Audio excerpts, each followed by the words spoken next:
talking about guard passes today. So there's two parts to our guard passes. And well, first of all, what is a guard pass? So a guard pass is when I'm able to get past his legs so that I can get on top of my opponent. Okay, so that's a guard pass. So normally with his legs, they'll either be in front of us, pushing us away, or they'll be wrapped around our waist, holding us in close. This is called a closed guard. If I'm in a closed guard, the first part to a guard pass is to open his feet. And then the second part is the same, whether it's in front or around my waist, is I need to get past his legs. We've got 4 directions to do that. So first of all, let's look at a couple of ways of opening up the guard before we move on. So one way is I can control the upper body by getting 2 hands on that lapel.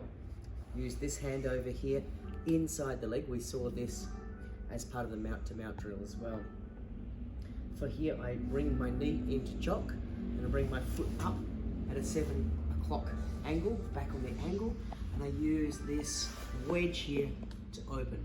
So now that I've opened his feet, I'm able to pass. Another way for me to do this is to use gravity. I can control one of his hands, get good grips on it, use the sleeve grip for example, push down. Now because I've trapped this arm over here, I want to step up with that foot first.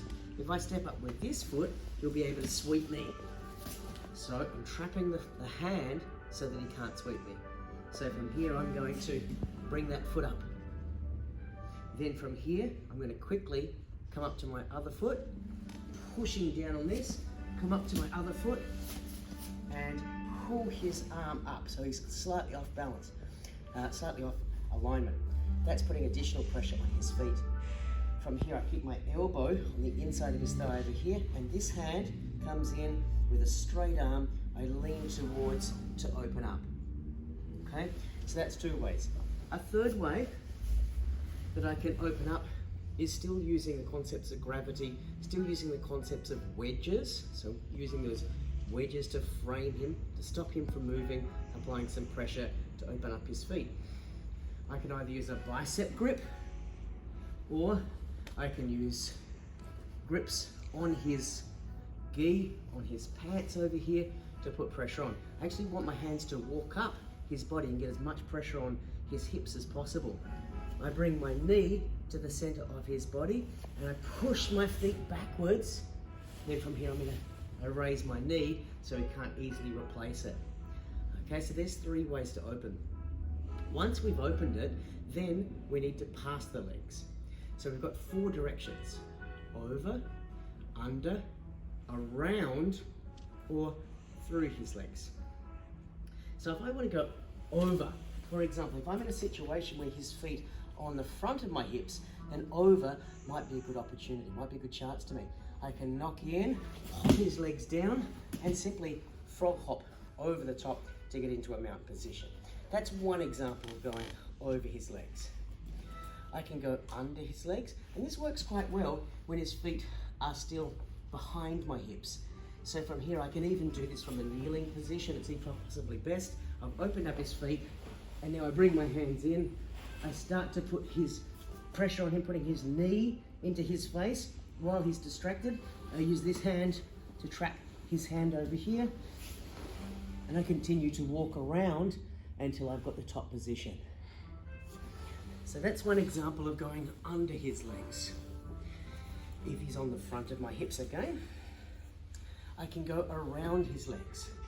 So again from here, what I'm going to do is I'm going to get my leg to one side, I'm going to push into his hips, throw my leg back as I punch across, and then I can step through into an X pass or a Toriano pass by putting my knee on his hips. So I'm stepping in, pushing in. As I kick this leg back so my hips turn, I punch his legs to the side, and then I come around and get on top. An example of coming through his legs, he can be on the front over here, and I'm going to walk one of his legs to the ground, and I can put either knee, doesn't matter. I can put this knee through, or I can put this knee through. The important part from here is that I get my arm underneath his shoulder, the underhook over here, so he can't slip through and take my back. And then from there I retain control with my feet until I'm in a good controlling top position. Okay, so there are four different angles. Over, under, around, or through his legs. When I am passing, I also want to think about the basic stages of passing his guard. So the first thing is, I don't want his feet pointed at me. Okay, so if his feet are pointed at me, he's got defensive capability. He can stick to me, he can start to push me, he can pull me. So I want his feet pointed away from me. If his feet are pointed away, he's going to try to point his knees at me. And that's going to also inhibit my ability to pass his guard. So I also want to get his knees pointed away from me. The next thing I need to do is to lower my weight down so I can control the hips. And this is where we need to be most careful, because there's more of a chance that when I bring these legs away, create some space to come down, that he's going to replace the guard. And I need to come down and control those hips. So I'm framing the hips here with a knee and an elbow to stop them from threatening me too much. And then I start to work my way up the body to put some good pressure on his head. I trap underneath his shoulder here. I've got my own shoulder on his face, putting some pressure. It's called cross face pressure, so that it's difficult for him to turn into me and replace his guard. If I give him too much space, he can turn into me and replace his guard. If I keep nice and tight, he can only really turn away from me, and if he tries to turn that direction, it opens up more opportunities for submission or to take his back.